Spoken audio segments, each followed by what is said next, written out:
Great win over an outstanding program and a really, obviously, Hall of Fame legendary coach and terrific team. I thought our guys showed a lot of resiliency. Bottom line, I thought that was kind of our ability to be resilient, to keep coming, to try to win the next possession was really important. And at the end, our players just made enough plays. But I was really proud of their resiliency. I think Duke's going to have a phenomenal year. I think they're really, really gifted and talented. And listen, just like we played them last time, they were coming back from a trip from Maui. This time they were coming back from Vegas. But I don't want to take anything away from our guys. I thought our ability to stay with it was really important. And players win games. Players win games, and we had a number of guys make plays down the stretch. Like you say, you had a number of guys make plays. EJ's done so much for you, and he hit some of the big shots late. But Cedric gave you a real burst. Zed was consistent throughout the game. What did you get from those two guys in particular that helped you weather when things weren't going very well? Well, I think, Zed, I think, in a lot of ways was Zed and Zed were the difference. I think the production we got, we need some production on the perimeter, but I thought, Cedric had a look in his eyes. He wanted to stay aggressive. I thought Malachi gave us a good burst there early. I thought Zed's ability to step up and that dagger three that he hit there in the corner to, I think, either put us up one or get us, I can't remember what it was, but it wasn't quite a dagger, but it was a really important play for us. And then EJ finishing the game the way he did. We tried to get him to his spots. I told him at halftime, man, hey, listen, nobody out here is better than you. And be that guy in the second half. And I thought his ability to not turn it over, 6 assists, 4 turnovers after having 4 in the first half. Listen, he's got to get better at that. He will. But dude's an absolute warrior. He is an absolute warrior. When you talk about resiliency, you've been in close games, you've been in some of these moments. When you're down 7 in the final 4 minutes to the number 1 team, did you see similar things when you're talking to your guys and when you're drawing things up as you have in some of these other early season close situations? Yeah, obviously we've had some really dramatic games here, and I don't think that's ending anytime soon. So if you think that, hey, the close games are over, we got another really, really tough challenge on Sunday night. That's the challenge in front of us right now. That's going to go down to the wire, and we need to be able to win the next possession. And listen, there is a tough-mindedness that teams, if they don't have it, they better get it. They better grow it and build it. If you're not tough-minded, you can't do these things. And I think we preach that with our guys. Stay in the moment. I didn't want them to think about being down 13, being down 15, being down 7 in the last 4 minutes. Just win the possession right in front of us. Easier said than done, but that was important. Coach, in the grind of a season, it can be easy to forget how fun it is for these guys when they beat a team like this at home. What's it like for you to be in this moment, but also to see how much they enjoy it with the crowd storming the court out? Yeah, our crowd was phenomenal. Can I just make sure everybody prints that? Our crowd was phenomenal, okay? All right, phenomenal. I know sometimes, right, it's the number 1 team in the country, so there's an expectation. It's a legendary coach. It's a lottery pick. All those things come with it. But we needed all of you tonight, and we need you back. And the next time we play Towson at home, I hope this creates even more interest. Our students were phenomenal.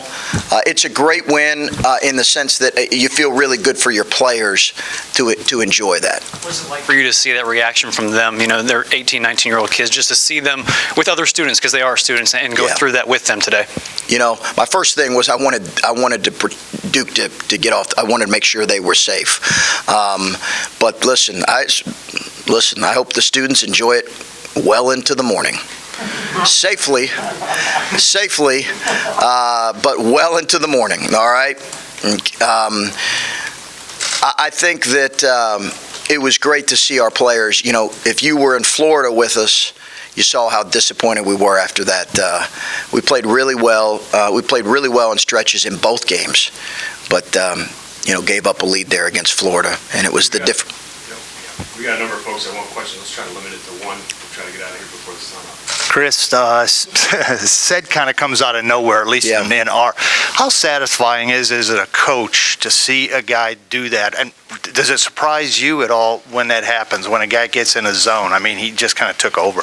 Well, he did have a look in his eye. And the bottom line is, and we try to tell this, as players, if you're not playing, if things aren't going well, if you get into your feelings, you're only hurting yourself. You're only stunting your own growth and your own development. If you live in your feelings, I'm not playing as much, I'm not doing this, coach didn't play me here, I'm missing shots. If you live in your feelings, you're only hurting yourself. And I thought he has shown in the last week and a half to 2 weeks the ability to just kind of come to work every day. And he's a really, he had a look in his eye, an aggressive look, which I loved. Coach, was there maybe a moment down the stretch of the game, last few minutes, where you saw something that went right today that didn't go right in either the Xavier loss or the Florida loss, where you felt like, hey, critical moment, good spot of growth here for our group? I thought we've executed pretty well late in games, but I thought our execution on both ends tonight, defensively and offensively, was as good as it's been all year. I would just point to that on both ends, if that makes sense.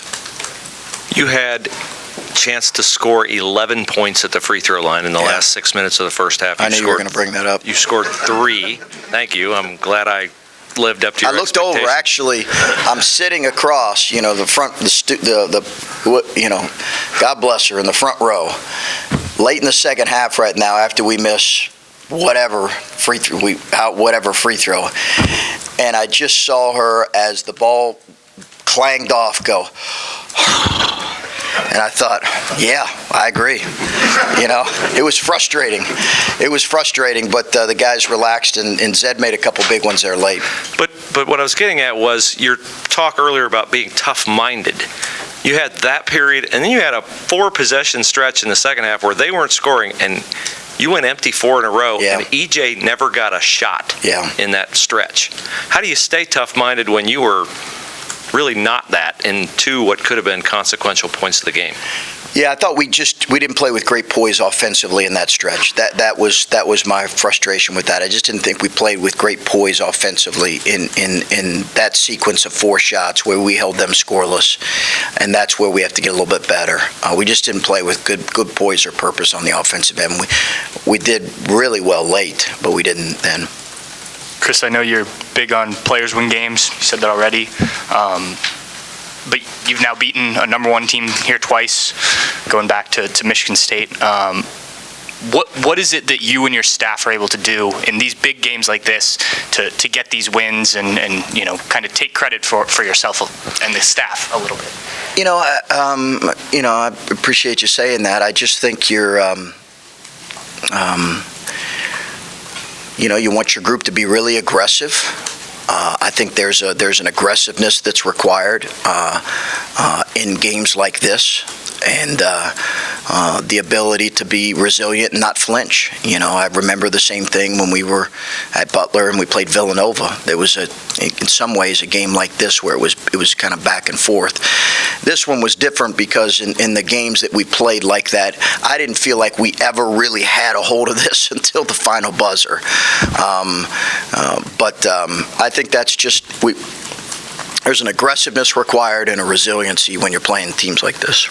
Coach, they shot 22% in the second half. I'm just wondering what you thought you were able to do to make them so uncomfortable on offense.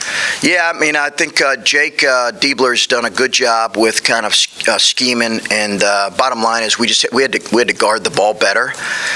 We had some self-inflicted mistakes in the first half. Fouls, turnovers, easy transition points for them, loose balls that we couldn't grab that they got.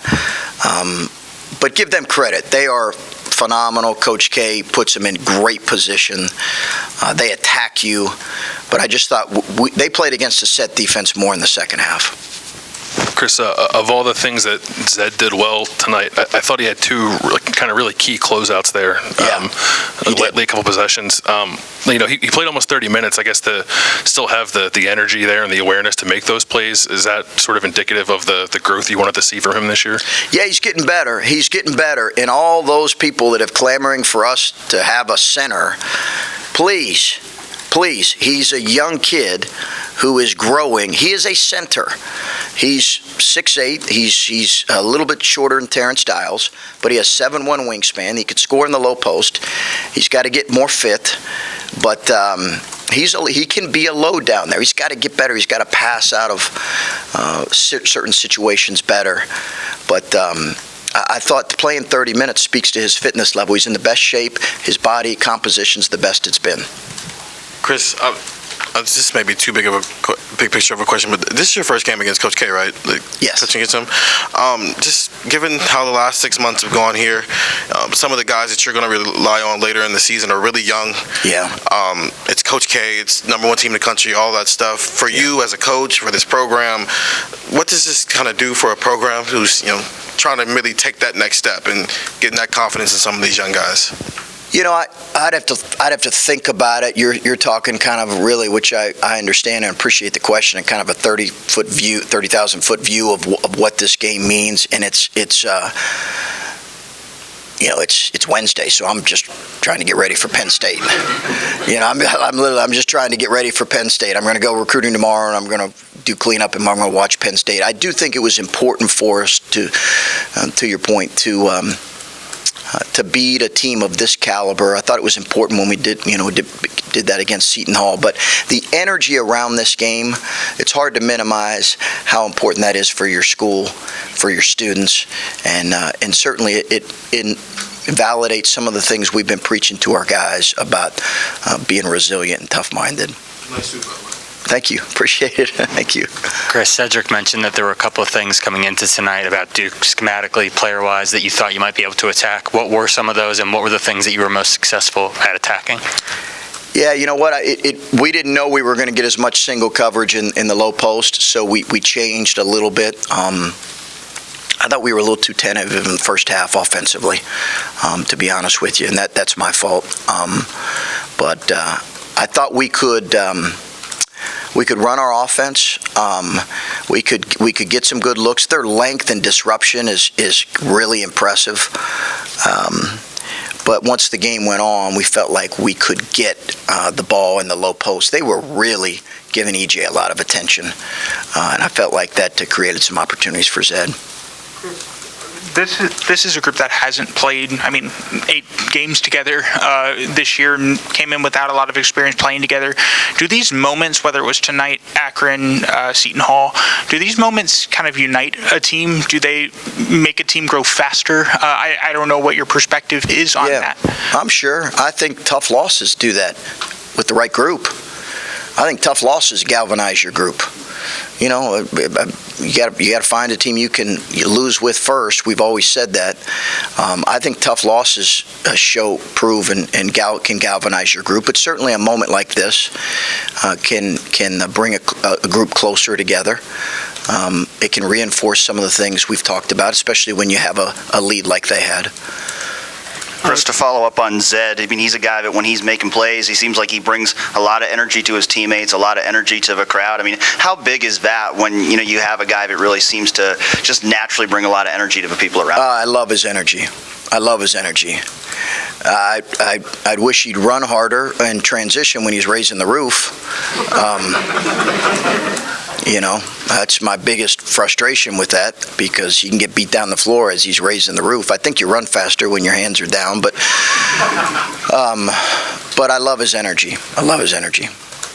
You said a lot in the last couple of weeks and in the preseason that Cedric was somebody you were, working to bring along and get caught up, and you were having some, he was working through that. What have you seen from him in the last couple of weeks that merited, 16 minutes against the #1 team in the country? He's slowly gotten a little bit better at understanding how we want to do things offensively. He's been aggressive, and again, he had a look in his eye, but I just think there's a trust level that I have to have with him, that we have to have with him. And while they didn't play a ton down in Florida, the minutes that he played were pretty productive. So we went into this game saying, let's give him a look, and I thought he answered the bell. Let's go two more. Connor on the left and Mike over here on the right. Coach, turnovers, quite a few in the first half. Yeah. Cleaned it up quite a bit in the second half. Was that a point of emphasis at halftime, or Yeah. were you trying to get the ball in specific guys' hands in the second half to maybe limit those? No, I just thought we had some careless ones. They contributed to some of our turnovers, but I just thought we had some really careless ones that we've got to do a better job of. You know, against Penn State on Sunday, we've got to do a better job taking care of the ball. I thought we did a better job. I thought EJ, again, he had 4 at half, and I don't think he had one in the second half. He's making decisions out on the perimeter a little bit more this year, so he's got to be able to read those situations in ways a little bit better, and he did that in the second half. Chris, like you mentioned, you hit the free throws when you had to. But when they're out there and they're working hard and they're clanking away one after another, how do you usually handle it? Do you talk to them about it? Do you not mention it? And you know what I'm thinking about? What's the process you go through when something like that? Well, I used to yell at our players for missing free throws, and that doesn't work either. I think you just have to give them confidence. They have good stroke. We have guys on the line that have a good stroke. Some of them have to work, Mike, better and harder on their free throw shooting. But it's ultimately, as a coach, honestly, you feel like it's on you. Maybe you haven't done enough to work on that. But more than anything, I wanted them to relax. So we really don't address it. We don't say, God, we got to make our free throws. We really, it's almost like a pitcher no-hitter. You just don't address it, at least until after the game. Okay, thanks, guys.